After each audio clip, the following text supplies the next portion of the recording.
in regards of Elvis, new coach for him, Nicholas Yeah. Beckstrand, instead of Manny Legacy. What kind of changes do you expect in goalie's position, and especially how it will affect Elvis? Well, clearly something had to change after last season. He was among the worst goaltenders in the National Hockey League. That's not my opinion. That's the statistical fact. An 8.76 save percentage is way below an acceptable number. Something had to change.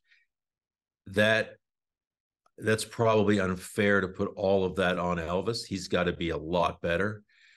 But the Blue Jackets were wise to change the surroundings for Elvis. He needed a new voice. Elvis and Manny Legacy, the previous coach, were really close, but clearly something wasn't working. And now Nick Backstrom is his coach. Nick Backstrom is a very serious, very intellectual person. He's a totally different personality than Manny Legacy is. And I think there will be much more of a professional relationship between the two rather than a friendly relationship. So that's one big thing. The Blue Jackets spent a lot of money to upgrade their defense this year with Ivan Provorov in a trade with Philadelphia and Damon Severson in a trade with New Jersey. So their blue line now, especially with Zach Werenski coming back from an injury, the play in front of Elvis this year should be much more controlled, much more predictable, much more capable than it was last season. So that helps him too. The rest is up to Elvis. And talking to him yesterday, I had a long chat with him yesterday. He looks healthy. He has a new trainer as well. He looks refreshed. He looks ready to go. He had some very interesting things to say about people back home in Latvia, their response to him not playing in the World Championships. Elvis is still Elvis, but Elvis has to be a lot better. And I think Elvis, he better recognize that. And I think he does.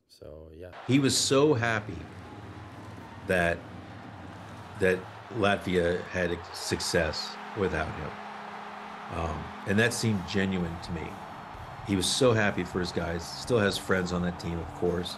It's his country, it's his flag. He's going to cheer for Latvia forever.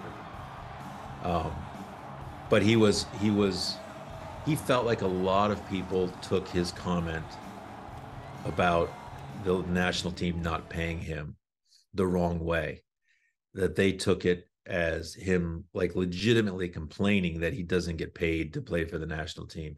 And that's not what he meant. What he was trying to say is that his number one focus has to be for the NHL team that pays him $5 million plus per year. And in order to put that focus where it needs to be, he couldn't be in Europe playing in the World Championships in May. So he said it a lot spicier than I just did, of course. It is Elvis. I don't think Elvis would have been ready to play in the World Championships. I think he was exhausted after last year. I think his confidence was shot, and I don't think he was in the right state to be a good goaltender for anybody. He needed a break. He's at a crossroads in his career. I mean, I think we can say that if this NHL season goes south, I'm not sure what the future looks like for him in the National Hockey League. So that's a lot of pressure. And that's something that has to, I think, get the majority of his attention, because if that's not going well, then the rest of his life is a lot different than he envisions it, I'm sure. One thing they're trying to stress with him here, Tortorella stressed it when he was here, is Elvis is wired in a way where he feels like he has to be the best player every night. And Tortorella's stressed to him over and over again, you don't have to win every game. We want to win every game, but sometimes you just have to be good and let everybody else just play. You don't have to be a superhero in each game. Elvis likes that I think he wants that responsibility and wants to be the superstar. But in the National Hockey League, that's just not realistic every night. Sometimes it's just making all the reasonable saves, and sometimes that's enough. There are nights where the goalie has to steal a game, but that can't be every game. That can't be 50, 60 games a year. That's got to be 8 to 10 games probably. And sometimes you try to do too much and it just backfires horrifically. Sometimes I got the sense, especially early in his career, that it just wasn't fun for him. It just wasn't enough to play well and go on to the next game. He needed to be the focal point and the star and the best player and who everybody was talking about afterwards, or it was boring to him. And I think Tortorella really worked with him Tortorella loved Elvis. He really, really liked Elvis. I think everyone wondered how those two would get along.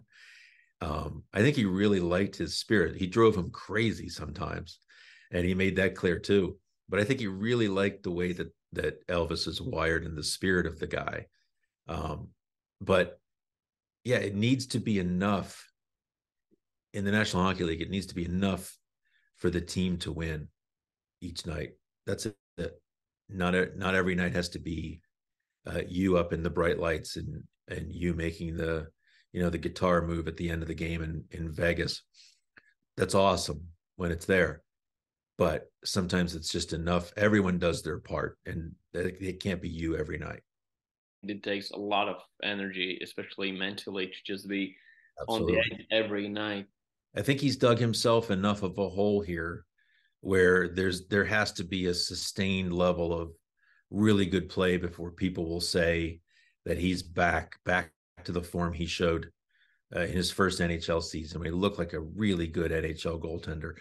I still think it's in there. I still believe he can do it, but there's a lot of things that he has to prove. Some of it's on the ice, some of it's in the dressing room. In the NHL, a number one goaltender is such a big part of a team on and off the ice. It's so much a part of their confidence, their swagger, the way that they want to play, feel they can play every night. They need Elvis to be a much more consistent performer and teammate. I think he can do it. But until he does it, it still reserves. We still wait to see. But he's one of the big stories in Columbus this season for sure. I think it came from Backstrom, but I might be wrong. But the message was, we don't have number one goalie in our team.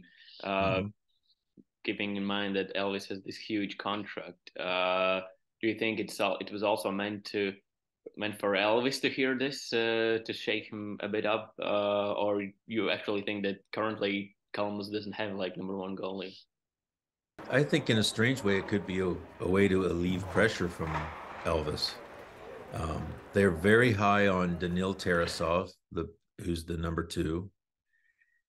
But Danil Tarasov hasn't skated in camp yet because he is hurt again. And he had multiple injuries last season. His season before that ended with a knee surgery. So his first order of business, Tarasov, is to just stay healthy. I don't know who pushes Elvis for that number one job. That might be Backstrom thinking wishfully that he's got two number one goaltenders. I'm not sure he has one right now. I think there's so much to prove from both of these guys. I think that's probably the fairest way to look at it. But if Elvis struggles as he did last year and Tarasov plays as they think he can, he's got to stay healthy first. I think it's reasonable that he starts to get more of the action than Elvis does. And, at some point, it can't be about the contracts. It's got to be about winning hockey games. Let's be honest. Elvis Merzļikins is their best ticket as a goaltender this year. I think it would be a surprise if Tarasov takes over, but it's certainly possible. I think if all of the other things were in place with Elvis, if he were healthy and if he were what I talked about earlier, that teammate that everybody could lean on and trust and put their faith in, and he just had a down year last year, then I think he would still be viewed as the number one this year. But he hasn't he hasn't played really well now for a couple of years. He finished stronger the year before, but last year there was no rally. It was just kind of a struggle all year. So there's a lot to prove there, a lot to prove for sure. Let's just be honest too. The Blue Jackets are not a very good team. They're not a very good team. They were not an easy team to play goaltender for last year. Jonas Korpisalo, who's now in Ottawa, had decent numbers,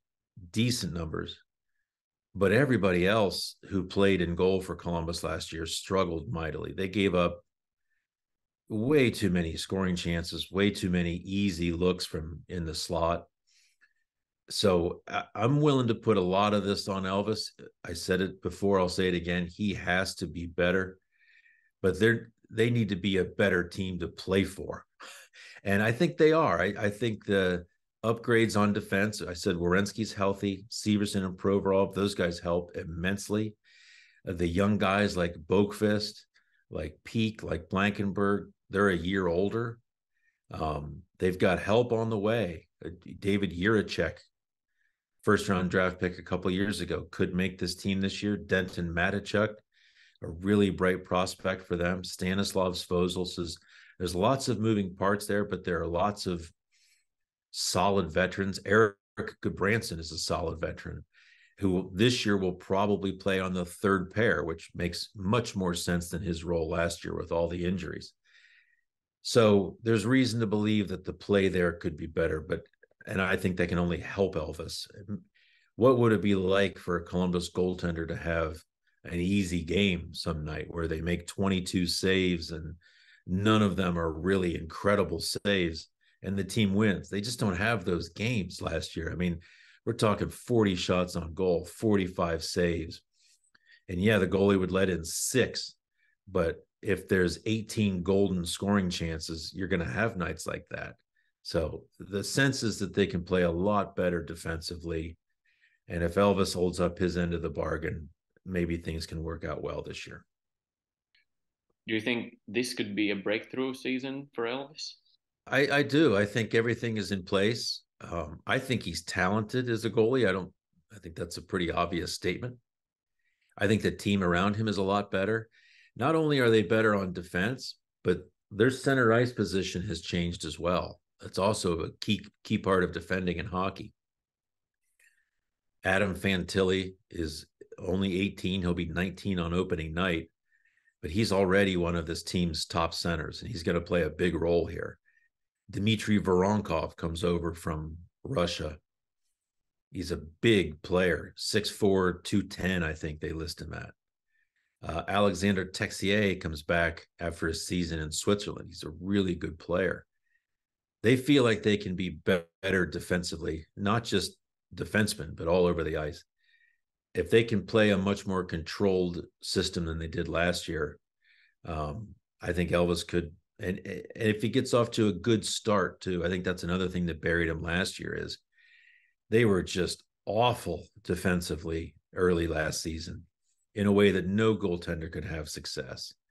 And if that gets better this year, if they can get some traction early and just play a simple, smart defensive style, then maybe he can start to get a little attraction and get into a groove where he has a good season again. I think that's absolutely possible.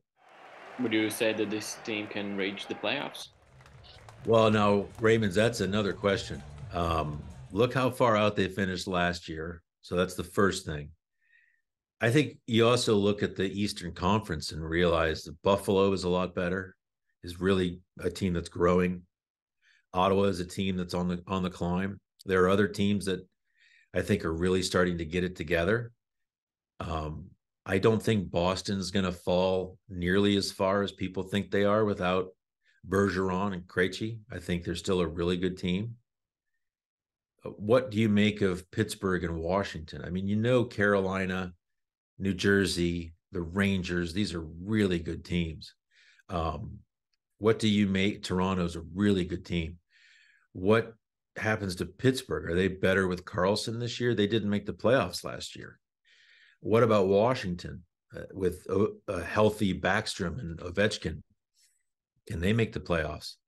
there's so much competition in the Eastern Conference that for me to find, 5 teams from last year that they're better than, that's really difficult. I think for them, the challenge should be to still be in it at the trade deadline, to be playing meaningful games. They're so young. You want to see the young players, Fantilli and Sillinger and Johnson and Marchenko, Chinikov, Juracek if he makes the team, Vogfist. You want to see these guys continue to sort of rise up and really mature as players. That's where the real push is going to get for them in terms of making the playoffs. The other guy I think is poised to have a big season is Patrik Laine, who's not put it together really yet for a full season in Columbus. There's been moments where he's looked really impressive. He looks more mature. He looks healthier. He looks like a leader now, where he was never considered to be in that group of players. So that's a really good sign. Johnny Gaudreau's a heck of a player. Laine's a really good player. Boone Jenner is a really good player. Werenski's a good player. There's some talent here, but it's really the young players that are going to push this team up and over if they get into the playoffs. I'm not sure it's this year, Raymond's. I think it's probably next year or the year after, but I think you look for dramatic improvement this season, and I think that's reasonable.